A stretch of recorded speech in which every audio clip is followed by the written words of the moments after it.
आज असार 15 गते नेपाली किसानहरू मानो रोपेर मुरी उम्जाउने दिनका रूपमा मनाउँदै आज दही चिउरा खाने दिन राष्ट्रिय धान दिवस पनि आज मनाइँदै नागरिकका समस्या सुन्न राष्ट्रिय स्वतन्त्र पार्टीले तोक्यो 77 जिल्लामा सम्पर्क सांसद। कुन जिल्लामा कसलाई सम्पर्क गर्ने सांसदहरूको फोन नम्बर पनि सार्वजनिक गर्यो। अब कुनै पनि समस्या परे राष्ट्रिय स्वतन्त्र पार्टीका सांसदहरूलाई सम्पर्क गर्न सकिने। जलहरी बारेको प्रश्नमा एमाले अध्यक्ष केपी शर्मा ओलीको प्रतिप्रश्न। त्रिभुवन विश्वविद्यालय त्रिभुवनको निजी खर्चबाट बनाएको हो, मैले लगेर नाम टाँसेको हो र मलाई सोध्नुहुन्छ भन्दै उल्टो प्रश्न। 11 किलो सुन कहाँ गयो भन्ने थाहा भयो होला भन्दै ओलीको टिप्पणी। विचार बिनाको विचार बोकेर आयौं भन्ने पार्टीहरूको लहर चलेको ओलीको आरोप। गुरु कुट्ने संस्कृतिबाट जोगिनु पर्ने ओलीको टिप्पणी। समाज रूपान्तरणको अभिभारा पूरा नभइसकेको पूर्व राष्ट्रपति विद्यादेवी भण्डारीको जिकिर। निजी विद्यालयका शिक्षकहरूलाई सामुदायिकको सरह तलब दिन काठमाडौँका मेयर बालेन शाहको निर्देशन। ललिता निवास प्रकरणमा आरोपित 3 जनाद्वारा बन्दी प्रत्यक्षीकरणको रिट दर्ता। अर्थतन्त्रमा परेको दबाव हटाउन निजी क्षेत्र संघको सहकार्यलाई सरकारले प्राथमिकतामा राखेको प्रधानमन्त्री प्रचण्डको भनाई। नेकपा एमालेका सचिव योगेश भट्टराईमाथि इलाममा पहिचानवादीले गरे आक्रमणको प्रयास। कालो झण्डा देखाए। आफूलाई आक्रमणको प्रयास भएपछि योगेश भट्टराईले भने एमालेलाई हमला गरेर कोशीको समस्या समाधान हुँदैन। विपद सहयोगको नाममा उपस्थिति जनाउने होडबाजी नगर्न सरकारको आग्रह। राहत वितरणको नाममा पीडितसँग फोटो खिचाउने काम नगर्न आग्रह। समाज कल्याण परिषदलाई अधिकार सम्पन्न बनाउनु पर्नेमा सरोकारवालाहरूको जोड। उच्च स्तरको कृषि अनुसन्धान केन्द्र नभएसम्म नेपालमा कृषिको क्रान्ति नहुने कृषि विज्ञहरूको धारणा। संयुक्त राष्ट्र संघका महासचिव लुम्बिनीको भ्रमणमा। अनलाइन व्यापारमा पैसा लिएर सामान नदिए 3 वर्ष कैद हुने अनलाइन व्यापार सम्बन्धी विधेयक राष्ट्रिय सभामा पेश। वैदेशिक रोजगारीको नाममा बढ्यो मानव तस्करी। अमेरिकाबाट मात्र फर्काइए 178 जना नेपाली। यौनजन्य गतिविधिको आरोपमा भैरवनाथ मन्दिरका मूल पुजारी निलम्बित। अदालतका कर्मचारी कुटपिटको आरोपमा वकिल पक्राउ।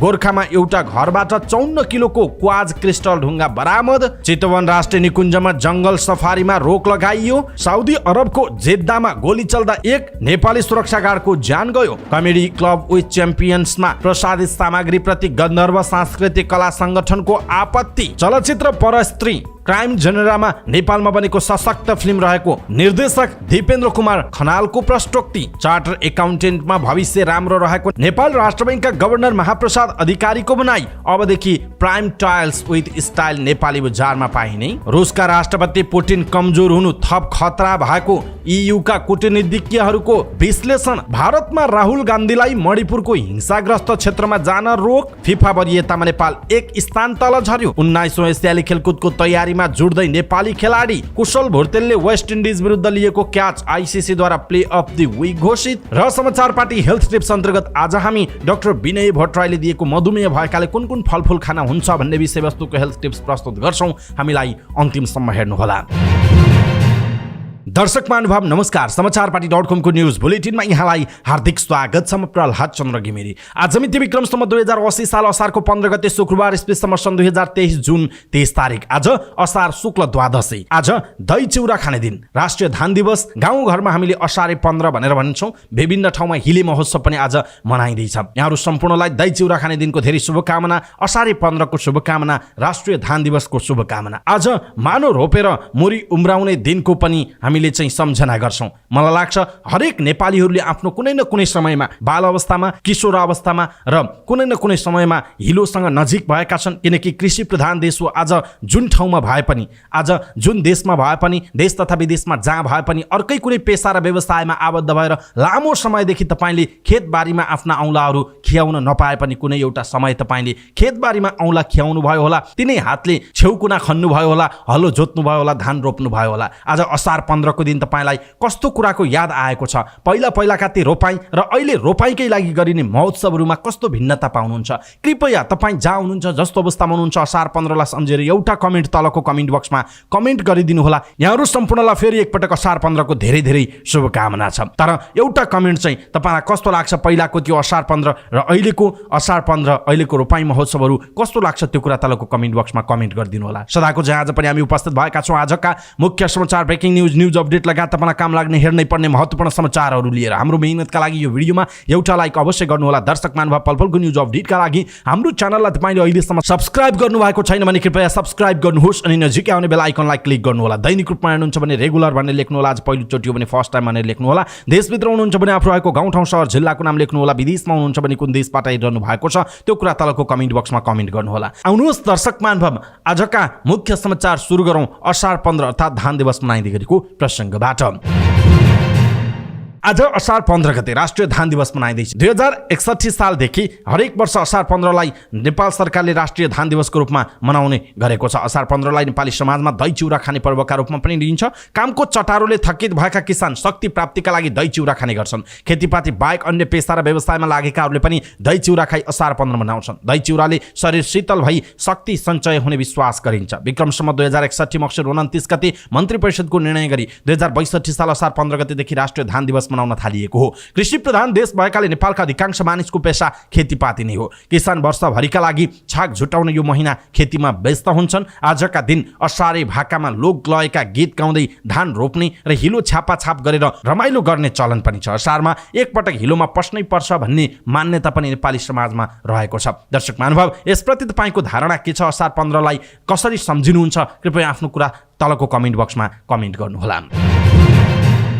राष्ट्रिय स्वतन्त्र पार्टीले सबै जिल्लाका लागि सम्पर्क सांसद तोकेको छ। 77 वटै जिल्लाका लागि सम्पर्क सांसद हुने गरी जिम्मेवारी दिइएको छ। नागरिकले आफ्ना समस्या तथा संसदमा उठाउनु पर्ने मुद्दाका विषयमा सम्बन्धित सांसदलाई सीधा सम्पर्क गर्न सक्नेछन्। नीतिगत सुधार र जनसवालका विषयमा हाम्रा सांसदहरूसँग देशभरका सचेत नागरिकहरूले सीधा सम्पर्क गरी आफ्नो आवाज संसदसम्म बुलन्द गर्न सम्पर्क सांसद तोकिएको सहमहामन्त्री कविन्द्र बुर्लाकोटीले जानकारी दिनुभयो। आम आवाजलाई नीतिमा समेट्न, अब्बल नीति बनाउन र त्यसको कार्यान्वयन मार्फत मुलुकको अवस्था बदल्नका लागि सांसदहरूलाई विभिन्न जिल्लाको सम्पर्क सांसदको जिम्मेवारी तोकिएको सहमहामन्त्री बुर्लाकोटीले जानकारी दिनुभयो। सभापति रवि लामिछानेलाई भने कुनै पनि जिल्ला तोकिएको छैन। जिम्मेवारी दिने क्रममा सांसदको गृह जिल्लामा अन्य थपेर बाँडफाँड गरिएको छ। सांसदलाई नागरिकले सीधा सम्पर्क गर्न सक्ने गरी नम्बर पनि सार्वजनिक गरिएको छ। रवि लामिछानेको 98 513 60 555 सभापति छन् र उनी संसदीय दलको नेता पनि हुन्। ढोलप्रसाद अर्याल 98 513 36 774, पारा धादिङ कञ्चनपुर र कैलाली। विराजभक्त श्रेष्ठ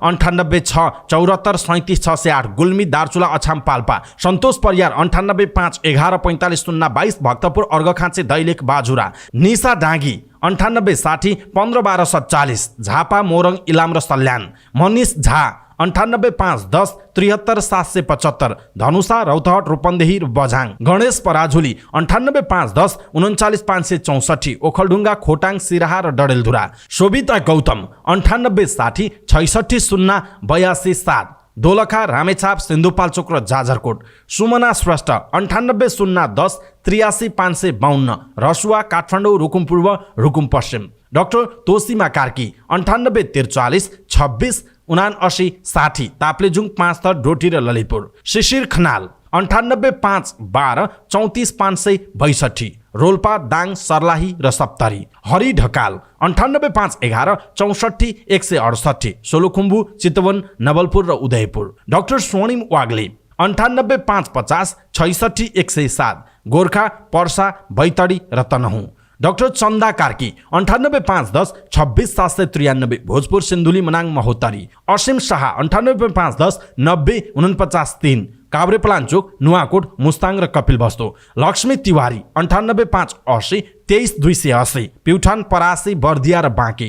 अशोक कुमार चौधरी 98 043 28 005, धनकुटा तेह्रथुम सङ्खुवासभा र सुनसरी। शिव नेपाली 98 5 60 44 371, लमजुङ म्याग्दी पर्वत र कास्की। विनिता कठायत 98 4 08 40 746, जुम्ला कालीकोट मुगु हुम्ला सुर्खेत र डोल्पा। बिन्दुवासिनी कंसाकार 98 4 20 96 943, स्याङ्झा बागलुङ र मकुवानपुर। दर्शक महानुभाव, नागरिकका समस्या सुन्न राष्ट्रिय स्वतन्त्र पार्टीले 77 जिल्लामै सम्पर्क सांसद राखेको छ र फोन नम्बर पनि यहाँ हामीले पनि यहाँहरूलाई सार्वजनिक गरेका छौँ। यदि यहाँहरूले पनि आफ्नो फेसबुकमा लगेर यो भिडियो सेयर गर्नुभयो भने कुनै पनि बेला यहाँहरूलाई चाहिएको समयमा यी फोन नम्बरमा यहाँहरूले सम्पर्क गर्न सक्नुहुनेछ र तपाईँलाई नचाहिए पनि देश तथा विदेशमा जहाँ रहे पनि जोसुकै नेपालीलाई आवश्यक पर्न सक्छ र राष्ट्रिय स्वतन्त्र पार्टीले पार्टीले आफ्ना सांसदहरू मार्फत समस्या सुन्नका लागि र संसदसम्म आफ्ना कुराहरू पुर्याउनका लागि जुन व्यवस्था गरेको छ यसप्रति के भन्नुहुन्छ आफ्नो कुरा तलको कमेन्ट बक्समा कमेन्ट गर्नुहोला। यहाँहरूले यो भिडियो आफ्नो फेसबुकमा सेयर गरिदिनु भयो भने धेरै नेपालीलाई राहत मिल्नेछ, त्यसकारण कृपया सेयर गरेर साथ दिनुहोला। नेकपा एमालेका अध्यक्ष केपी शर्मा ओलीले पशुपतिको जलहरीका विषयमा आफूलाई जोडिएकोमा असन्तुष्टि व्यक्त गर्नुभएको छ। सरकारी खर्चमा बनेका संरचनाहरूमा उद्घाटन शिलान्यास गर्नेहरूको नाम राखिनु नौलो कुरा नभएको उहाँले टिप्पणी गर्नुभयो। रोपाइँ दिवसको कार्यक्रममा भाग लिने चितवन पुग्नुभएका ओली स्थानीय पत्रकारहरूसँग केही बेर सवाल जवाफ गर्नुभएको थियो। पत्रकारहरूले उहाँलाई राजनीतिकदेखि जलहरीका प्रश्नहरू सोधेका थिए। जलहरीको विषयमा प्रश्न गरिँदा ओली केही आक्रोशमा देखिनुभयो। पत्रकारले सोधेका थिए पशुपतिको जलहरीका विषयमा तपाईँको के छ? ओलीले प्रतिप्रश्न गर्नुभयो, जलहरीबारे तपाईँ जान्न खोजेको चाहिँ के? पत्रकार, त्यो विषय बाहिर आयो, जलहरी निकालियो। ओली, एकजना मान्छेले भनेको सुनियो, सुन होइन पित्तल चढाएको हो, भ्रष्टाचार गरेको हो भनेर। एक दुई दिन त त्यसले पनि मार्केट पायो। ओहो क्या गजब भेटियो भनेर सञ्चार माध्यमलाई पनि राम्रै मौका मिलेको थियो। पछि त्यो सुनै रहेछ भन्ने थाहा भयो। त्यसपछि 11 किलो सुन कहाँ गयो भनेर कुरा उठ्यो। त्यो पनि तौलिएपछि थाहा भयो होला। आफै रोकिएर यो मेरो विषय हो र मलाई सोध्नु भएको। पत्रकार, राष्ट्रपतिज्यू प्रधानमन्त्रीज्यूको नाम कुदिएको भन्ने पनि छ नि? ओलीले भन्नुभयो, शिलान्यास उद्घाटन गरेको ठाउँमा उद्घाटन गर्नेको नाम लेखेको हुन्छ कि हुँदैन? सरकारी सम्पत्तिमा बनाएका भवन आदि इत्यादिमा कसका नाममा छन्? त्रिभुवन विश्वविद्यालय त्रिभुवनको निजी खर्चबाट बनाएको हो। वीरेन्द्र अस्पताल वीरेन्द्रको निजी खर्चबाट बनाएको हो। अरू विभिन्न त्यस्तै। त्यो त मलाई थाहा हुने कुरा भएन, मैले थाहा पाउने कुरा हो त्यो। उहाँले प्रश्न गर्नुभयो। कसको नाम थियो? उहाँको प्रश्न छ। अर्को कुरा, पशुपति विकास कोषको मान्छे थियो होला? पत्रकार, त्यसो भए त्यसो गर्नु स्वाभाविक हो भन्न खोज्नु भएको? ओली, स्वाभाविक अस्वाभाविकको कुरा नै होइन, आफै छानबिन गर्नुहोस् न, मसित किन सोध्नुहुन्छ? मैले लगेर टाँसेको हो नाम? मलाई सोधेर टाँस्या हुन्? हल्लाका पछाडि हल्का फुल्का तरिकाले नकुद्नुहोस्, देश अप्ठ्यारोमा छ। गम्भीर अवस्थामा गम्भीरतापूर्वक विषय उठाउनु होला। जलहरीको सम्बन्धमा के भएको रहेछ? पित्तल चढाएको रहेछ, 11 किलो सुन खाएको रहेछ। खाएको भए पनि मसित सम्बन्धित हो, मैले त पैसा दिने हो पशुपति विकास कोषलाई। पत्रकार, तर त्यसो भनेर सरकार प्रमुख पन्सिन पाइन्छ र? अच्छा, अनि यहाँ रिक्सा दुर्घटना भयो भने प्रचण्ड जिम्मेवार हुने? उहाँको प्रश्न छ। दर्शक महानुभाव, केपी शर्मा ओलीको भनाई तपाईँलाई कस्तो लाग्यो? आफ्नो कुरा तलको कमेन्ट बक्समा कमेन्ट गर्नुहोला। यसैबीच नेकपा एमालेका अध्यक्ष एवं पूर्व प्रधानमन्त्री केपी शर्मा ओलीले विचार बिनाका पार्टीहरूको लहर चलेको बताउनु भएको छ। मदन भण्डारीको 72औं जन्म जयन्तीको अवसरमा आयोजित कार्यक्रममा सम्बोधन गर्दै उहाँले यस्तो बताउनु भयो। उहाँले राजनीतिक पार्टीहरू समाजलाई कसरी अगाडि बढाउने भन्ने विचार बोकेर अगाडि बढ्ने भए पनि अहिले विचार नचाहिने पार्टीहरूको लहर चलेको बताउनु भयो। उहाँले विचार बिनाको विचार बोकेर आयौँ भन्ने पार्टीहरूको लहर चलेको बताउनु भयो। उहाँले राजनीतिक दल र नेताहरूले गरेको योगदानको चर्चा र स्मरण गर्न नसकिएको बताउनु भएको छ। उहाँले आफ्ना अभिभावकको योगदानको कदर गर्ने परिपाटीको अन्त्य हुँदै गएको पनि बताउनु भएको छ।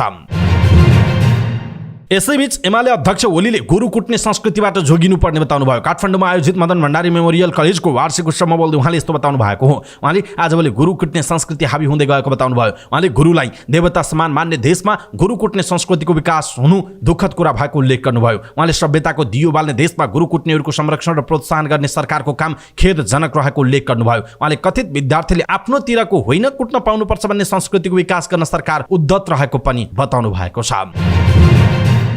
पूर्व राष्ट्रपति विद्यादेवी भण्डारीले समाज रूपान्तरणको अभिभारा पूरा भइ नसकेको बताउनु भएको छ। मदन भण्डारीको 72औं जन्म जयन्तीको अवसरमा आयोजित कार्यक्रमलाई सम्बोधन गर्दै उहाँले यस्तो बताउनु भयो। उहाँले समाज रूपान्तरणको अभिभारा पूरा गर्नका लागि लामो यात्रा तय गर्न बाँकी रहेको उल्लेख गर्नुभयो। उहाँले जनताको जीवनमा सम्पूर्ण रूपमा परिवर्तन ल्याउने समृद्ध नेपाल सुखी नेपालीको परिकल्पनाको दायित्व पूरा भइ नसकेको बताउनु भएको हो। उहाँले राजनीतिक रूपमा केही संरचनागत परिवर्तन भए पनि नेपाली क्रान्ति सम्पन्न भइ नसकेको बताउनु भयो। उहाँले यसमा पर्याप्त सुधार परिवर्तन तथा रूपान्तरणका सम्भावनाहरू बाँकी रहेको बताउनु भयो। पूर्व राष्ट्रपति भण्डारीले गौतम बुद्धदेखि अन्य विचारकहरूले मानव जीवनको सुख र शान्तिको बहालीका लागि नै आफ्नो खोजीको विषय र लक्ष्य बनाएको पनि बताउनु भएको छ। काठमाडौँ महानगरपालिकाका मेयर बालेन शाहले संस्थागत विद्यालयका शिक्षकलाई पनि सामुदायिक विद्यालयका शिक्षक सरह तलब उपलब्ध गराउन निर्देशन दिनुभएको छ। मेयर शाहले सामुदायिक र संस्थागत विद्यालयका शिक्षकको तलब सुविधा बराबर पर्ने भन्दै संस्थागत विद्यालयहरूलाई यस्तो निर्देशन दिनुभयो। सामुदायिक विद्यालयको भन्दा संस्थागत विद्यालयका शिक्षकहरूको तलब कम भएको भन्दै उहाँले नेपाल सरकारले तोकिदिएको तलब स्केल नघटाई शिक्षकहरूलाई तलब उपलब्ध गराउन संस्थागत विद्यालयहरूलाई निर्देशन दिनुभएको हो। शिक्षा ऐन 2028 को दफा 1276 मा संस्थागत विद्यालय को शिक्षकलाई पनि नेपाल सरकारले तोकिदिएको तलब स्केल नघटाई तलब दिनुपर्ने भन्ने उल्लेख गरिएको छ। काठमाडौँ महानगरपालिका विद्यालय शिक्षा व्यवस्थापन नियमावली 2074 को नियम 68 मा पनि शिक्षक तथा कर्मचारीको तलब भत्ता, निवृत्त भरण, उपदान लगायतका अन्य सुविधा खाइपाई आएकोमा नघट्ने गरी संघीय शिक्षा कानुनमा तोकिए बमोजिम हुने उल्लेख गरिएको मेयर शाहले स्मरण गराउनु भएको छ। दर्शक महानुभाव, यसप्रति तपाईँको धारणा के छ? पछिल्लो समय बालेन शाहले गरेका कामप्रति तपाईँ के भन्नुहुन्छ? आफ्नो कुरा तलको कमेन्ट बक्समा कमेन्ट गर्नुहोला। ललिता निवासको जग्गा हिनामिना प्रकरणमा पक्राउ परेका 4 मध्ये 3 जना बन्दी प्रत्यक्षकरणको रिट लिएर सर्वोच्चमा पुगेका छन्। सर्वोच्च अदालतका प्रवक्ता विमल पौडेलले 3 जनाले बन्दी प्रत्यक्षकरणको रिट दर्ता गरेको जानकारी दिनुभयो। उहाँका अनुसार यसरी रिट लिएर जानेमा पूर्व निर्वाचन आयुक्त सुधीर कुमार शाह, भाटपटेनी सुपरमार्केटका सञ्चालक मीनबहादुर गुरुङ र मालपोत कार्यालयका पूर्व कर्मचारी धर्मप्रसाद गौतम छन्। त्यो रिटमाथि आज सुनवाई हुने जनाइएको छ। अर्का गोपाल कार्की सहित उनीहरूलाई यही असार 12 गते प्रहरीले पक्राउ गरेको थियो। असार 13 गते उनीहरूलाई अदालतमा पेश गरिएकोमा काठमाडौँ जिल्ला अदालतले 7 दिन हिरासतमा राखेर अनुसन्धान गर्न प्रहरीलाई अनुमति दिइसकेको छ। सर्वोच्चबाट स्टे अर्डर ल्याएको पाइएपछि पक्राउ परेका मध्ये कलाधर देउजा, सुरेन्द्रमान कपाली र भूपेन्द्र मणि केसीलाई कागज गरेर छोडिएको छ। विक्रमसम्म 2049 सालदेखि 2069 सालसम्ममा सरकारको स्वामित्वमा रहेको बालुवाटारको ललिता निवासको जग्गा विभिन्न व्यक्तिका नाममा नामसारी भएको फेला परेको थियो। त्यही प्रकरणमा प्रहरीको केन्द्रीय अनुसन्धान ब्युरो CIB अनुसन्धान गरिरहेको छ। प्रधानमन्त्री पुष्पकमल दाहाल प्रचण्डले मुलुकको अर्थतन्त्रमा परेको दबाव अप्ठ्यारा फुकाउन निजी क्षेत्रसँगको सहकार्यलाई प्राथमिकतामा राखेको बताउनुभयो। नेपाल उद्योग परिसंघ CNI का नवनिर्वाचित पदाधिकारीहरूसँग भएको भेटमा प्रधानमन्त्रीले यस्तो बताउनु भएको हो। आर्थिक एवं औद्योगिक विकासका लागि परिसंघबाट प्रत्यक्ष रूपमा नीतिगत तथा व्यवहारिक सुझावहरू प्राप्त भइरहेको प्रधानमन्त्री प्रचण्डको भनाइ छ। प्रधानमन्त्री निवास बालुवाटारमा भएको भेटमा परिसंघका नवनिर्वाचित अध्यक्ष राजेश कुमार अग्रवालले अर्थतन्त्रलाई चलायमान बनाउन बजेटको सफल कार्यान्वयनमा जोड दिँदै निर्धारित पुँजी खर्च समयमै हुने वातावरणका लागि आग्रह गर्नुभयो। बजेटको सफल कार्यान्वयनका लागि सरकारले घोषणा गरेको अनुगमन समितिमा निजी क्षेत्रको प्रतिनिधित्व गराउन पनि उहाँले माग गर्नुभएको छ। कोशी प्रदेशको नामाकरणको विषयलाई लिएर पहिचानवादीहरूले एमाले सचिव योगेश भट्टराईमाथि आक्रमणको प्रयास गरेको जनाइएको छ। 72औं मदन भण्डारी जन्मजयन्तीको अवसरमा मदन भण्डारी फाउन्डेसन इलामले आयोजना गरेको कार्यक्रममा सहभागी हुन इलाम पुग्नुभएका भट्टराईलाई इलाम बजारमा कालो झण्डा देखाएका हुन्। पहिचानवादीहरूले योगेश भट्टराई मुर्दाबाद, पहिचान विरुद्ध होशियार, कोशी प्रदेश मान्दैनौ लगायतका नारा लगाएका थिए। एमाले नेतृत्वको सरकारले प्रदेशको नाम कोशी राखेपछि पछिल्ला दिनमा एमाले नेताहरूमाथि आक्रमणको प्रयास भइरहेको छ। यसअघि एमाले अध्यक्ष केपी शर्मा ओलीमाथि पनि पहिचानवादीहरूले पटक पटक आक्रमणको प्रयास गरेका थिए। यसैबीच आफूमाथि आक्रमणको प्रयास भएपछि यस विषयमा योगेश भट्टराईले आफ्नो प्रतिक्रिया प्रस्तुत गर्नु भएको छ। नेकपा एमालेका सचिव योगेश भट्टराईले एमाले र एमालेको नेतृत्वलाई हमला गरेर कोशी प्रदेशको समस्या हल नहुने बताउनुभयो। कोशी प्रदेशको नाम कोशी राखेको विरोधमा आन्दोलन गरिरहेको समूहले भट्टराईलाई इलाममा कालो झण्डा देखाएका थिए। आफूलाई कालो झण्डा देखाएको प्रसङ्ग उल्लेख गर्दै भट्टराईले सामाजिक सञ्जाल फेसबुकमा लेख्नु भएको छ, एमाले र एमालेको नेतृत्वलाई हमला गरेर कोशी प्रदेशको समस्या हल हुँदैन। उहाँले विरोध र शान्तिपूर्ण मान्यताभित्र हुनुपर्ने बताउँदै उत्तेजनात्मक, निषेधकारी र हिंसात्मक तरिका मान्य नभएको बताउनुभयो। आज मलाई कालो झण्डा देखाउनेहरूको अधिकारका लागि म स्वयं र म जस्ता लाखौँले लडेर ल्याएको विरोध गर्ने अधिकारको अभ्यास उहाँहरूले गर्नुभएकोमा लोकतन्त्रको सङ्घर्षमा हामीले बिताएको समयले सार्थकता पाएको अनुभूति भएको छ उहाँले लेख्नु भएको छ। दर्शक महानुभाव, यसप्रति तपाईँ के भन्नुहुन्छ? आफ्नो कुरा तलको कमेन्ट बक्समा कमेन्ट गर्नुहोला। सरकारले विपदका बेला उद्धार र सहयोगमा मानवीय व्यवहार गर्न आग्रह गरेको छ। विपद प्रति कार्यमा खटिने नाममा असामाजिक गतिविधि नगर्न पनि सचेत गराएको छ। बिहिबारबाट सुरु भएको दोस्रो विपद जोखिम न्यूनीकरण सम्बन्धी राष्ट्रिय सम्मेलनलाई सम्बोधन गर्दै गृह सचिव दिनेश भट्टराईले विपदका समयमा उद्धार तथा राहतका कार्यमा खटिने नाममा पीडितसँग तस्बिर खिचाउने, सामाजिक सञ्जालमा सेयर गर्ने लगायतका कार्यहरू रोक्न जरुरी रहेको बताउनुभयो। उहाँले विपदमा उपस्थिति दर्ता गराउने होडबाजी बढेको भन्दै विपदका बेलामा उपस्थिति दर्ता गराउन मात्रै विपद स्थलमा जान आग्रह गर्नुभयो। उहाँले विपद रोकथामका कार्यमा राज्य एक्लैले मात्र नसक्ने भन्दै सम्बन्धित निकायहरूसँग समन्वय गरी राहत र उद्धार कार्यमा खटिनु आवश्यक रहेको बताउनुभयो। उहाँले सरकारले विपदबाट बच्न 3 चरणका तयारी गरेको पनि बताउनुभयो। उहाँले सरकार र सरकार मातहतका निकायसँगै गैर सरकारी सङ्घ संस्थाहरूको पनि विपद व्यवस्थापन र न्यूनीकरणका लागि सहयोगको आवश्यकता रहेको बताउनु भएको छ। दर्शक महानुभाव, कहीँ बाढी पहिरो गयो अथवा कुनै खालको विपद र त्यस्ता खालका घटनाहरू भए भने उद्धार र सहयोगको नाममा विभिन्न व्यक्तिहरू पुग्ने र एउटा सानो कपडा दिएर 10-8 जनाले पीडितसँग फोटो खिचाउने, सामान्य एउटा चाउचाउको प्याकेट दिएर 5-7 जनाले फोटो खिचाउने र सामाजिक सञ्जालमा हामीले सहयोग गर्यौँ भन्ने नाममा चाहिँ विभिन्न फोटो भिडियोहरू खिचेर सामाजिक सञ्जालमा राख्ने कामहरू यस अघि पनि भएका थिए, जसले गर्दा पीडितहरूलाई थप पीडा भएको भनेर यस अगाडि पनि विभिन्न खालका कुराहरू आइरहेको थियो। अहिले सरकारले नै यस्तो नगर्नका लागि आग्रह गरेको छ। तपाईँ देश तथा विदेशमा जहाँ हुनुहुन्छ यो विषय तपाईँलाई कस्तो लाग्यो? आफ्नो कुरा तलको कमेन्ट बक्समा कमेन्ट गर्नुहोला। सरोकारवालाहरूले सङ्घ संस्थाका गतिविधिलाई प्रभावकारी र प्रक्रिया सहजीकरणका लागि एकीकृत सामाजिक विकास ऐन ल्याउनु पर्नेमा जोड दिएका छन्। गैर सरकारी संस्था महासङ्घले काठमाडौँमा गरेको कार्यक्रममा सरोकारवालाहरूले मुलुकको विकासमा योगदान पुर्याउँदै आएका अन्तर्राष्ट्रिय र राष्ट्रिय गैर सरकारी संस्थाहरूलाई काम गर्न सहज वातावरण बनाउने गरी एकीकृत ऐन ल्याउनु पर्नेमा जोड दिएका हुन्। सङ्घीय प्रणालीमा मुलुक गए पनि पुरानो ऐनबाट नियमन भइरहेको र सरोकारवाला निकायले परियोजना स्वीकृत नवीकरण लगायतमा सङ्घ संस्थाहरूलाई दुःख दिने काम भएको भन्दै एकद्वार प्रणालीबाट काम गर्ने गरी छाता ऐन ल्याउनु पर्नेमा आवश्यकता आएका छन्। उनीहरूले नियमनकारी निकाय समाज कल्याण परिषदलाई अधिकार सम्पन्न बनाउनु पर्नेमा जोड दिएका छन्। अन्तर्राष्ट्रिय गैर सरकारी संस्थाहरूको नेटवर्क AIN का अध्यक्ष भगवान श्रेष्ठले सहज रूपमा काम गर्न दिनुपर्ने र सम्बन्धित निकायले सहजीकरण गरिदिनुपर्ने बताउनु भएको छ। कृषि विज्ञहरूले नेपालमा उच्च स्तरको कृषि अनुसन्धान केन्द्र नभएसम्म कृषिमा प्रगति नहुने बताएका छन्। उनीहरूले देशमा सेन्टर फर एक्सलेन्सको रूपमा एउटा कृषि केन्द्रको आवश्यकता रहेको औल्याएका छन्। विश्वमा कुनै पनि देशले उच्च स्तरको अनुसन्धान केन्द्र नबनाई कृषिमा क्रान्ति गर्न नसकेको उनीहरूको दाबी छ। जुन देशमा कृषि अनुसन्धानको उत्कृष्ट केन्द्र छ त्यो देशले कृषिमा तीव्र रूपमा क्रान्ति गरेको छ। ललितपुरमा भएको नेपाल कृषि अनुसन्धान परिषद सेवानिवृत्त समाजको 4औं साधारण सभामा बोल्दै समाजका पूर्व कार्यकारी निर्देशक ध्रुव जोशीले नेपालमा उत्कृष्ट कृषि अनुसन्धान केन्द्र आवश्यक रहेको बताउनु भयो। उहाँले कृषि अनुसन्धानका लागि उत्कृष्ट अनुसन्धान केन्द्र नभएसम्म र अनुसन्धान केन्द्रले आफ्ना काम गर्न नपाएसम्म देशमा कृषिको विकास हुन नसक्ने बताउनु भएको हो। उहाँले नेपाल कृषि अनुसन्धान परिषद नार्कमा भ्रष्टाचार व्याप्त भएको गुनासो गर्नुभयो। उहाँले नार्कमा आर्थिक चलखेलका साथै सरुवा बढुवा र नियुक्तिमा पनि भ्रष्टाचार मौलाएको आरोप लगाउनु भयो।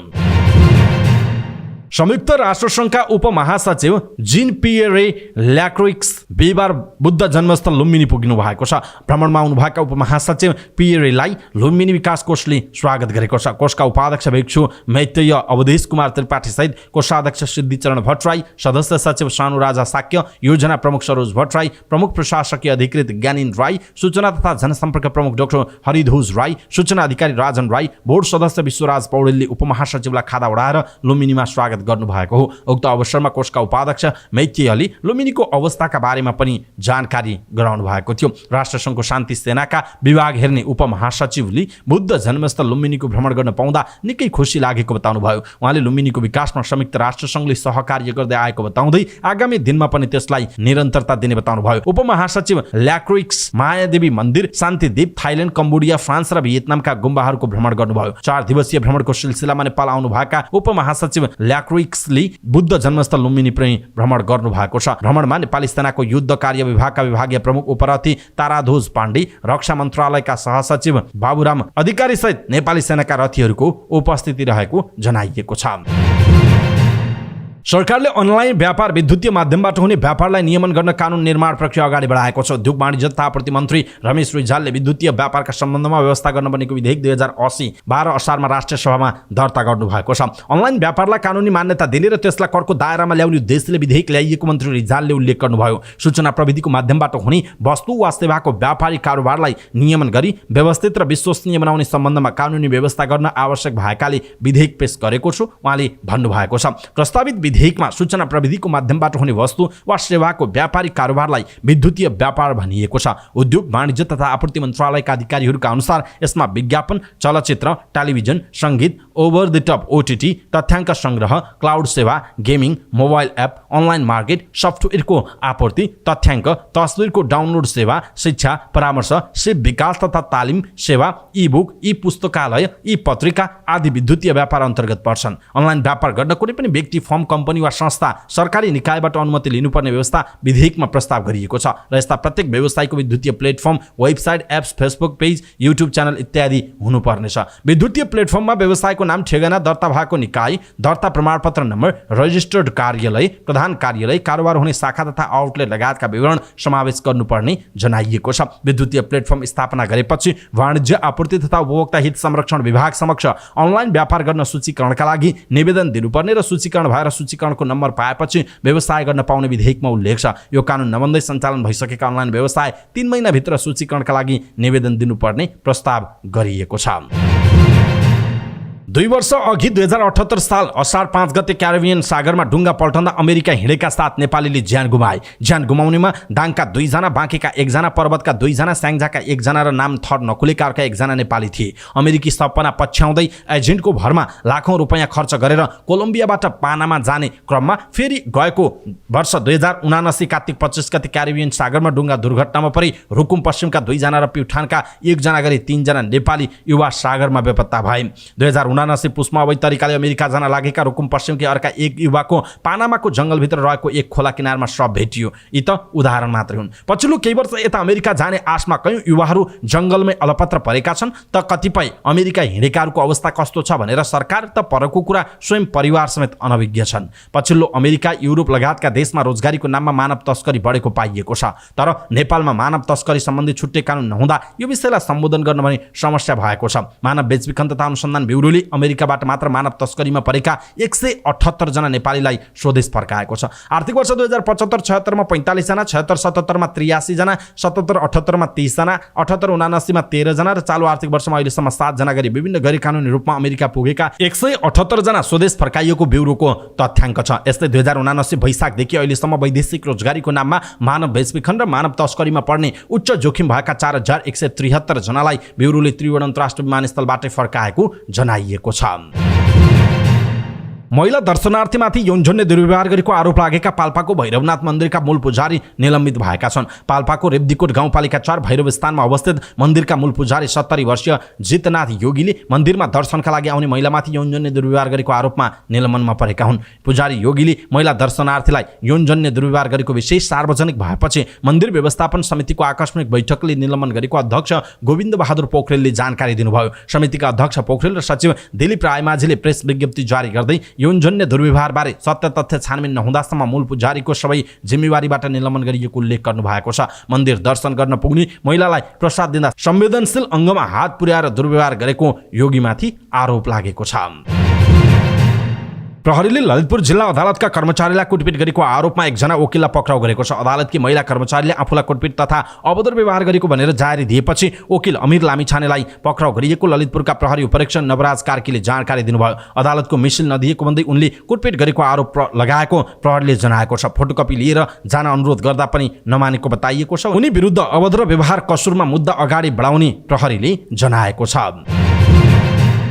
गोर्खा नगरपालिका 7 सती पिपल स्थित एक घरबाट प्रहरीले 54 किलो क्वाज क्रिस्टल ढुङ्गा, जरी ढुङ्गा बरामद गरेको छ। गरगहना बनाउन बहुमूल्य धातुको रूपमा प्रयोग हुने उक्त ढुङ्गा महँगो मूल्यमा किनबेच हुन लागेको सूचना पाएपछि बरामद गरिएको जिल्ला प्रहरी कार्यालय गोर्खाले जनाएको छ। बिहिबार बिहान प्रहरी निरीक्षक रविन्द्र अधिकारी नेतृत्वको टोलीले सो घरमा पुगेर ढुङ्गा बरामद गरेको हो। प्रारम्भिक अनुसन्धानबाट उक्त ढुङ्गा क्वाज क्रिस्टल भन्ने खुल्न आएको र थप परीक्षणको तयारी भइरहेको उहाँले बताउनु भएको छ। परीक्षणका लागि सबैभन्दा पहिला पुरातत्व विभाग पठाउने उहाँले जानकारी दिनुभयो। परीक्षणको नतिजा अनुसार थप अनुसन्धान अगाडि बढाइने बताइएको छ। किनबेचको विषयमा भने आवश्यक अनुसन्धान भइरहेको एसपी श्रेष्ठले बताउनुभयो। चितवन राष्ट्रिय निकुञ्जले असारको 16 गतेदेखि निकुञ्जमा हुँदै आएका व्यावसायिक जंगल ड्राइभ सफारीमा रोक लगाएको छ। वर्षायाममा निकुञ्जभित्रका कच्ची वनपथ बिग्रने, जंगलमा भएका ससाना खोला खोल्सीमा भलबाढी आउने, रोक लडेर बाटो अवरुद्ध हुने र मानवीय क्षति समेत हुन सक्ने भन्दै निकुञ्जले जंगल सफारीमा रोक लगाएको हो। यससँगै डुङ्गा सञ्चालन जस्ता पर्यटकीय गतिविधिमा समेत रोक लगाइएको निकुञ्ज प्रशासनले जारी गरेको सूचनामा उल्लेख छ। अर्को सूचना जारी नहुँदासम्मका लागि सफारीमा रोक लगाइएको हो। निकुञ्जका सूचना अधिकारी गणेश प्रसाद तिवारीका अनुसार सफारीका लागि 65 जीपले अनुमति लिएको जनाइएको छ।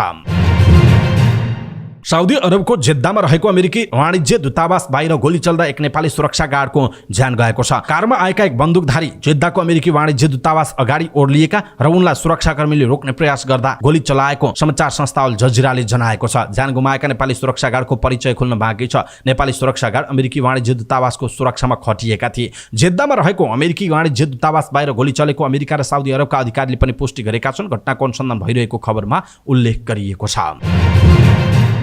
नेपाल टेलिभिजनबाट प्रसारण भइरहेको कार्यक्रम कमेडी क्लब विथ च्याम्पियन्समा गन्धर्व समुदायमाथि सृजना गरिएको पात्रप्रति गन्धर्व सांस्कृतिक कला संगठनले आपत्ति जनाएको छ। संगठनले बिहिबार विज्ञप्ति जारी गर्दै उक्त कार्यक्रममा सृजना गरिएको पात्रले सिङ्गो गन्धर्व समुदायको आत्मसम्मानमा चोट पुर्याएको जनाएको छ। गन्धर्व पात्रको भूमिका निभाउने कलाकारले गन्धर्व समुदायको मौलिकता, कला, संस्कृति, पेशा र सारङ्गीको प्रयोग र भाषा अमर्यादित ढङ्गले प्रस्तुत गरिएको हुँदा उक्त दृश्यमाथि हाम्रो आपत्ति छ। संगठनका महासचिव अनिल होटल गन्धर्वद्वारा जारी गरिएको विज्ञप्तिमा भनिएको छ। अतः उक्त कार्यक्रममा प्रस्तुत गरिने गन्धर्व पात्र र सारङ्गी प्रयोगको प्रसारणलाई तत्काल रोकी सम्पूर्ण श्रृङ्खलाबाट सो पात्रको भिडियो हटाई सार्वजनिक रूपमा माफी माग्न सम्बन्धित निकायको ध्यानाकर्षण गराउँदछौँ। त्यस्तो नगरिएको खण्डमा कानुनी सहायता लिई अगाडि बढिने कुराको समेत जानकारी गराउँछौँ भनिएको छ। सङ्गठनका महासचिव गन्धर्वले उक्त सोका धेरैवटा एपिसोडहरूमा गन्धर्व समुदायको आत्मसम्मानमा चोट पुर्याउने खालका प्रस्तुति आइरहेको र सचेत गराउँदा पनि अटेर गरेकाले बाध्य भएर सार्वजनिक रूपमा विरोध जनाउनु परेको बताएका छन्। पहिलो पटक कमेडी क्लब विथ च्याम्पियन्सको 67औं भागमा कलाकार पवन भट्टराईले सारङ्गी वादक पात्रको रूपमा प्रस्तुति दिएका थिए। उक्त कार्यक्रममा प्रस्तोता तथा निर्देशक विशाल भण्डारी हुन्। कार्यक्रम नेपाल टेलिभिजनका साथै ओएसआर डिजिटल युट्युब च्यानलबाट प्रसारण हुँदै आएको छ। नेपाली चलचित्र परस्त्री बिहिबारबाट प्रदर्शनमा आएको छ। चलचित्र नेपाल र भारतका विभिन्न चलचित्र हलहरूमा प्रदर्शनमा आएको हो। चलचित्रमा कोशिश छेत्री, शिल्पा मास्की, गौरव विष्ट, एलिसा छेत्री, शान्त शर्मा, गीत विष्ट, रामबाबु रेग्मी, सरस्वती अधिकारी, अर्पित न्युपाने लगायतले अभिनय गरेका छन्। चलचित्र निर्देशक दिपेन्द्र कुमार खनालले लेखेका हुन्। काठमाडौँमा भएको चलचित्रको प्रिमियर शोमा पुगेका कलाकारहरूले चलचित्र राम्रो रहेकाले सबैले हेरेर साथ दिन आग्रह गरेका छन्। प्रिमियर शोमा पुगेका निर्देशक, लेखक एवं अभिनेता खगेन्द्र लामिछानेले चलचित्रमा अब के होला भन्ने कौतूहलता रहेको बताएका छन्। उनले भारतमा पनि यो चलचित्र प्रदर्शन भइरहेको भन्दै भारतका दर्शकले पनि चलचित्र हेरेर रुचाउने बताएका छन्। त्यस्तै अभिनेत्री भारतमा नेपाली चलचित्रको ऐना यस फिल्मले देखाउने बताएका छन्। प्रिमियर शो पछि बोल्दै निर्देशक एवं यस चलचित्रका लेखक दिपेन्द्र के खनालले यस चलचित्र क्राइम जनरामा नेपालमा बनेको सशक्त फिल्म भएको दावी गरेका छन्। चलचित्र शर्मिला पाण्डेले निर्माण गरेकी हुन्। नेपाल राष्ट्र बैंकका गभर्नर महाप्रसाद अधिकारीले अन्तर्राष्ट्रिय स्तरमा ठूलो सम्भावना भएको पेशा चार्टर एकाउन्टेन्ट भएको बताउनु भएको छ। काठमाडौँमा नेपाल चार्टर एकाउन्टेन्ट्स संस्थाले आयोजना गरेको कार्यक्रममा बोल्दै उहाँले यस्तो बताउनु भयो। गभर्नर अधिकारीले विभिन्न संस्कृति र व्यावसायिक अभ्यासहरू बुझ्ने र विश्वव्यापी मानसिकताको विकास गर्ने ज्ञानलाई फराकिलो बनाउन मद्दत गर्ने बताउनु भयो। उहाँले पछिल्लो समय प्रविधिको विकाससँगै चार्टर एकाउन्टेन्टको काम महत्त्वपूर्ण हुँदै गएको बताउनु भयो। उहाँले चार्टर एकाउन्टेन्ट पेशालाई रणनीतिक र विश्वसनीय व्यापार साझेदारको रूपमा परिभाषित गर्न आवश्यक रहेको पनि बताउनु भएको छ।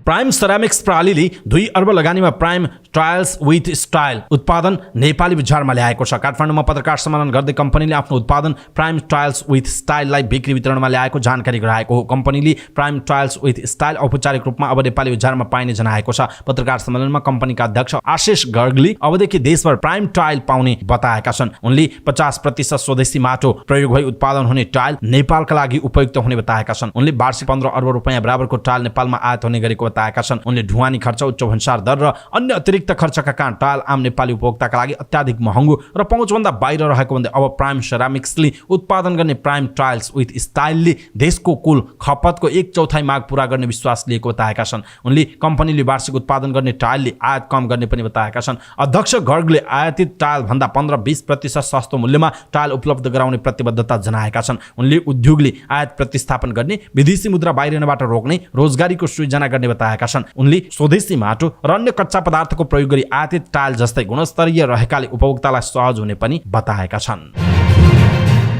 युरोपेली संघ ईयूका शीर्ष कूटनीतिज्ञले वाग्नरको विद्रोहले दशकौं यताकै सबैभन्दा ठूलो राजनीतिक सङ्कट निम्त्याएपछि कमजोर बनेका रुसी राष्ट्रपति भ्लादिमिर पुटिनले भयानक खतरा निम्त्याउन सक्ने चेतावनी दिएका छन्। पुटिन कमजोर हुनुले थप खतरा निम्त्याएको छ, त्यसैले हामीले यसको परिणामबारे धेरै सजग हुनुपर्छ। ब्रसेल्समा ईयू नेताहरूको भेला अघि जोसेफ बोरेलले भनेका छन्, अहिलेसम्म हामी रुसलाई खतराको रूपमा हेरिरहेका थियौँ किनभने यो धेरै बलियो थियो र युक्रेनमा बल प्रयोग गरिरहेको छ। अब हामीले आन्तरिक अस्थिरताका कारण रुसलाई जोखिमका रूपमा हेर्नुपर्छ। सन् 1979 मा वाग्नरका प्रमुख एभगेनी प्रिगोजिनले विद्रोहको नेतृत्व गरेपछि पुटिनले सन् 1979 मा सत्तामा आए यताको सबैभन्दा ठूलो चुनौतीको सामना गर्नु परेको थियो। यसैबीच ईयू प्रमुख उर्सुला भोन डेर लेयनले विद्रोहले पराकम्पन निम्त्याउने बताउँदै भनेका छन्, युक्रेनको सैन्य क्षमता होस् वा आर्थिक सहयोग, हामीले युक्रेनका लागि समर्थन दोब्बर पार्नु महत्त्वपूर्ण छ। नेटोका प्रमुख जेन्स स्टोल्टेनबर्गले बिहिबार ईयूका नेताहरूसँग मध्याह्न भोजन गर्ने क्रममा वाग्नरको कामले रुसको राजनीतिक सङ्कट र विभाजन उजागर भएको बताएका छन्, तर उनले कुनै पनि अन्तिम निष्कर्षमा पुग्न हतार हुने चेतावनी दिएका छन्। स्टोल्टेनबर्गले आउँदो महिना भेल्नियसमा हुने नेटोको बैठकमा युक्रेनलाई शैलीय सहयोग गर्ने नयाँ घोषणा हुने अपेक्षा रहेको बताएका छन्। भारतीय विपक्षी दल कांग्रेस आइका वरिष्ठ नेता राहुल गान्धीलाई प्रहरीले मणिपुर राज्यको हिंसाग्रस्त क्षेत्रमा जान रोक लगाएको छ। उत्तर पूर्वी राज्यहरूको 2 दिने भ्रमणमा निस्किएका गान्धी बिहीबार मणिपुरको राजधानी इम्फाल पुगेका थिए। इम्फाल पुगे लगत्तै गान्धीले सामाजिक सञ्जाल फेसबुकमा मणिपुरमा शान्ति र अमन चयन कायम गर्नु पहिलो प्राथमिकता भएको लेखेका थिए। त्यस लगत्तै कांग्रेसका वरिष्ठ नेता भेनुगोपालले पत्रकारहरूलाई गान्धीको सवारी रोकिएको जानकारी दिए। चुरा चन्दनपुर हिँडेका गान्धीको गाडीलाई प्रहरीले विष्णुपुर नजिकै रोकेको उनले बताएका छन्। प्रहरीले हामीलाई अनुमति दिने स्थितिमा नरहेको बतायो। भेनुगोपालले भनेका छन्, सडकको दायाँ बायाँ उभिएका स्थानीय बासिन्दाले हात हल्लाएर राहुल गान्धीको स्वागत गरिरहेका थिए। उनीहरूले हामीलाई किन रोके मैले केही बुझ्न सकिनँ। प्रहरीले भने गान्धीको सुरक्षालाई ध्यानमा राखेर गाडीबाट अगाडि बढ्न नदिएको र हेलिकप्टरबाट जान भनेको बताएको छ। मणिपुरमा पछिल्लो 2 महिनादेखि स्थानीय मैती र कुकी समुदाय बीच हिंसा भइरहेको छ, जसमा अहिलेसम्म 100 जनाको मृत्यु भएको छ भने 400 भन्दा बढी घाइते भएका छन्। भारतीय प्रधानमन्त्री नरेन्द्र मोदीले मणिपुरको हिंसाबारे वरिष्ठ अधिकारीहरूसँग छलफल गरेका छन्, तर उनी मणिपुर नगएको भन्दै आलोचना भइरहेको छ। केन्द्र सरकारले हिंसा नियन्त्रणमा कुनै चासो नदिएको भन्दै आलोचना भएपछि 1 महिना अघि गृहमन्त्री अमित शाह मणिपुर पुगेका थिए, तर पनि त्यहाँ दैनिक जसो नै हिंसाका घटना भइरहेको भारतीय सञ्चार माध्यमहरूले जनाएका छन्। फिफा वरियतामा नेपाल 1 स्थान तल झरेको छ। विश्व फुटबलको सर्वोच्च संस्था फिफाले सार्वजनिक गरेको नयाँ वरियतामा नेपाल 175औं स्थानमा झरेको छ। यसअघि नेपाल 174औं स्थानमा रहेको थियो। भारतमा जारी साफ च्याम्पियनशिप 2023 मा नेपाल समूह चरणबाट बाहिरिएको थियो, जहाँ कुवेतसँग 3-1 र भारतसँग 2-0 ले पराजित भएको नेपालले पाकिस्तानलाई 1-0 ले हराएको थियो। दक्षिण एसियामा सबैभन्दा अघि रहेको भारत 100औं स्थानमा छ। आमन्त्रित टिमको रूपमा साफ खेलिरहेको लेबनान 102औं स्थानमा झरेको छ भने कुवेत 141औं स्थानमा उक्लिएको छ। यस्तै मालदिभ 154 स्थानमा यथावत छ। भुटान 1 स्थान सुधार गर्दै 184औं स्थानमा रहेको जनाइएको छ। विश्व वरियतामा विश्व च्याम्पियन अर्जेन्टिना शीर्ष स्थानमा यथावत छ भने फ्रान्स दोस्रो र ब्राजिल तेस्रो स्थानमा रहेका छन्। नेपालका 233 खेलाडी चीनमा हुने 19औं एसियाली खेलकुदको तयारीमा जुटिरहेका छन्। 29 खेलका 233 जना नेपाली खेलाडीले चीनको हाङझाओ शहरमा आयोजना हुने एसियाडमा प्रतिस्पर्धा गर्न लागेका हुन्। चीनको हाङझाओ शहरमा आगामी सेप्टेम्बर 23 देखि 19औं एसियाड सुरु हुँदैछ। कोभिड महामारीका कारण 1 वर्ष ढिला हुन लागेको 19औं एसियाड यसपटक भने निर्धारित समयमा हुने आशामा एसियाली राष्ट्रका खेलाडीहरू छन्। यसअघि सन् 2022 को सेप्टेम्बरमा 10 देखि 15 सम्म आयोजना हुने भनिएको थियो, तर चीनमा महामारी फैलिएपछि प्रत्येक 4 वर्षमा आयोजना हुनुपर्ने एसियाली खेलकुद प्रभावित हुन पुगेको हो। हाङझाओ एसियाड आउन अब 87 दिन मात्र बाँकी छ। आयोजना नजिकिँदै गर्दा नेपाली खेलाडीहरूले आफ्नो तयारी तीव्र बनाइरहेको जनाइएको छ। नेपाल भारोत्तोलन संघका अध्यक्ष राम श्रेष्ठले आयोजना नजिकिँदै गर्दा खेलाडीहरूको तयारीमा तीव्रता भएको बताउनु भएको छ। अन्तर्राष्ट्रिय क्रिकेट काउन्सिल आइसिसीले विश्वकप छनौट अन्तर्गत वेस्ट इन्डिज विरुद्ध नेपालका कुशल भुर्तेलले लिएको क्याचलाई प्ले अफ द विक घोषणा गरेको छ। आइसिसीले बिहिबार साँझ भुर्तेलले लिएको उक्त क्याचको फुटेज सार्वजनिक गर्दै प्ले अफ द विक भएको घोषणा गरेको हो। कर्ण केसीको बलमा उनले वेस्ट इन्डिजका प्रारम्भिक ब्याट्सम्यान कायर मेयर्सलाई क्याच आउट गरेका थिए। बाउन्ड्रीतर्फ दौडिँदै उनले ड्राइभ गरी शानदार क्याच लिएका थिए। समाचार पार्टी न्यूज बुलेटिनमा पालो भएको छ समाचार पार्टी हेल्थ टिप्स। आजको समाचार पार्टी हेल्थ टिप्समा हामीले यहाँहरूलाई मधुमेह भएकाले कुन कुन फलफुल खान हुन्छ भन्ने विषयवस्तुमा जानकारी दिनेछौँ। हामीलाई अन्तिमसम्म हेर्नुहोला। सबै नेपाली माझ पुर्याउनका लागि यो हेल्थ टिप्स आफ्नो फेसबुक, ट्विटर लगायतका सामाजिक सञ्जालमा सेयर गर्न नबिर्सिनुहोला। मधुमेहका बिरामीले धेरै खानेकुरा बार्नुपर्छ भनेको निकै सुनिन्छ। मधुमेह भएकाले यो खाना हुन्छ, यो खाना हुँदैन, गुलियो त झन् खानै हुँदैन भनेको धेरै सुनिन्छ। तर के मधुमेह भएका व्यक्तिले गुलियो खानेकुरा खानै हुँदैन त? त्यसो भए मधुमेह भएका बिरामीले कुन कुन फलफुल खानुपर्छ त? मधुमेहका बिरामीले सबै खाले फलफुल खान मिल्छ, तर मात्रा अथवा भनौँ न यसको चाहिँ क्वान्टिटी मिलाउनुपर्छ। तर उच्च ग्लाइसेमिक इन्डेक्स रगतमा चिनीको स्तर बढाउने तत्त्व भएका फलफुल कम खाँदा बिरामीलाई लाभदायक हुन्छ। त्यसैले मधुमेहका बिरामीले सकेसम्म चिनीको मात्रा कम भएका फलफुलहरू जस्तै स्याउ, किवी, अम्बा, नासपति, सुन्तला, एभोगाडो लगायत चिनीको मात्रा कम भएका फलफुल खान सकिन्छ। तर सुगरको मात्रा ह्वात्तै बढाउने भएकाले फलफुलको जुस पनि नखानु उत्तम हुन्छ। चिनीको मात्रा बढी हुने फलफुलहरू के हुन् त? जस्तो आँप, केरा, अङ्गुरमा अत्याधिक चिनीको मात्रा हुन्छ, अर्थात् यी फलफुलमा उच्च ग्लाइसेमिक इन्डेक्स हुन्छ। त्यसैले यी फलफुल दिउँसो खाजाको रूपमा खानु राम्रो हुन्छ। प्राकृतिक चिनीले पनि असर गर्छ। चिनीको मात्रा बढी भएका फलफुलमा फ्रक्टोज भन्ने तत्त्व हुन्छ, जुन ग्लुकोजमा रूपान्तरण हुँदा शरीरमा सुगरको लेभल बढ्छ। त्यसैले प्राकृतिक चिनी भनेर अत्याधिक मात्रामा सेवन गर्नु हुँदैन, यसले नकारात्मक असर गर्न सक्छ। मधुमेहका बिरामीले खानै नहुने फलफुलहरू के हुन् त? मधुमेहका बिरामीले सबै खालका फलफुल खानुहुन्छ, यो खाना हुँदैन, त्यो खाना मिल्दैन भनेर तोकिएको छैन। तर एकैचोटि धेरै मात्रामा नखाई सन्तुलन मिलाएर खानुपर्छ। मधुमेहका बिरामीले जुनसुकै फलफुल दिनमा एउटा खानु राम्रो हुन्छ। सबै खाले फलफुलमा fibre, calcium, potassium, vitamin, minerals, protein जस्ता पोषक तत्त्व पाइने हुनाले मधुमेह रोगीलाई सबै फलफुल खान लाभदायक नै हुन्छ। दर्शक महानुभाव, एकदम छोटो तर अत्यन्त महत्त्वपूर्ण मधुमेह अथवा सुगर भएका बिरामीहरूले कुन कुन फलफुलहरू खान हुन्छ भन्ने विषयवस्तुमा हामीले यहाँहरूमाझ थाइरोइड तथा मधुमेह रोग विशेषज्ञ डाक्टर विनय भट्टराईले दिएको हेल्थ टिप्स हामीले यहाँहरूमाझ प्रस्तुत गर्यौँ। आजको हेल्थ टिप्स तपाईँलाई कस्तो लाग्यो त्यो कुरा तलको कमेन्ट बक्समा कमेन्ट गर्नुहोला र सँगसँगै हामीले हरेक दिन समाचारको अन्त्यमा हेल्थ टिप्स दिने जुन अभियान छ हाम्रो र यो हाम्रो अभियान तपाईँलाई कस्तो लागेको छ त्यो कुरा पनि तलको कमेन्ट बक्समा कमेन्ट गर्नुहोला। अवस्था दर्शक महानुभाव, समाचारपाटी.com को न्युज बुलेटिन अहिलेका लागि यति नै। हामीले प्रस्तुत गरेका यी समाचारहरूप्रति तपाईँको धारणा के छ आफ्नो कुरा तलको कमेन्ट बक्समा कमेन्ट गरिदिनु होला। हाम्रो मेहनतका लागि यो भिडियोमा एउटा सानो लाइक अवश्य गरिदिनु होला। दर्शक महानुभाव, पलपलको न्युज अपडेट हेर्नका लागि हाम्रो च्यानललाई तपाईँले अहिलेसम्म सब्स्क्राइब गर्नुभएको छैन भने कृपया सब्स्क्राइब गर्नुहोस् अनि नजिकै आउने बेल आइकनलाई क्लिक गर्नुहोला। पलपलको न्युज अपडेटका साथ समाचारपाटी.com को न्युज बुलेटिन लिएर आज साँझ 6 बजे फेरि हामी उपस्थित हुनेछौँ। समाचारपाटी.com हेर्दै गर्नुहोस्। नमस्कार। नेपालमा अहिले पछिल्लो समयमा आएर राजनीतिक पार्टीहरू निर्माण भए। ती राजनीतिक पार्टीहरूको सन्दर्भमा अर्को समयमा हामी चर्चा गर्नेछौँ। राजनीतिक पार्टीहरू खास गरी समाजलाई व्यवस्थित ढङ्गले अगाडि बढाउने, कसरी अगाडि बढाउने भन्ने सम्बन्धमा विभिन्न विचारहरू बोकेर अगाडि बढ्छन् राजनीतिक पार्टीहरू।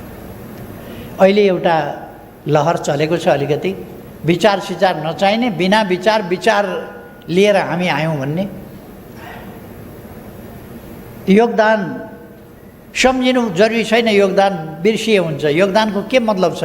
कसलाई फुर्सद छ योगदानका कुरा गर्ने? कसलाई फुर्सद? हाम्रा पूर्वजहरूको पुर्खा कसलाई फुर्सद छ आज आमा बाबुको योगदानको चर्चा गर्ने, त्यसको महिमा गाउने अथवा आमा बाबुप्रति कृतज्ञ हुने भन्ने खालका विचारहरू पनि आज सुनिन्छ।